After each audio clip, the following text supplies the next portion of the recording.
पत्नी महिला जर शिकलेली असेल, ती चांगली पदवी मिळवलेली असेल आणि ती विवाहापूर्वी किंवा विवाहानंतरही पतीला सोडून जाईपर्यंत जर नोकरी करत असेल आणि हा पुरावा जर आपल्याकडे असेल, तर अशा महिलेचा मेंटेनन्स चार्ज रद्द होऊ शकतो.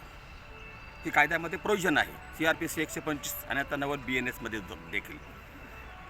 आपण एक पतीने एक काळजी घ्यायला पाहिजे.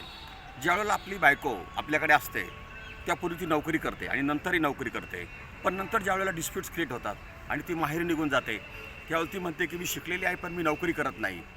पण आपल्याला ती नोकरी करते आहे हे सिद्ध करणं खूप अवघड होऊन जातं. मागे एकदा मी वर्ध्याच्या कोर्टामध्ये असं एक मॅटर चालवलं होतं, ज्याच्यामध्ये ती नोकरी करते आहे, आमच्याकडे असताना ती परमनंटली डॉक्टरशी काम करत होती, तिची डॉक्टरची परीक्षा पास झालेली होती, हॉस्पिटलला जॉईंट होती, पण वर्ध्यामध्ये कुठे काम करते हे आम्ही सिद्ध नाही करू शकलो. याच्यामध्ये आमचा युक्तिवाद असा होता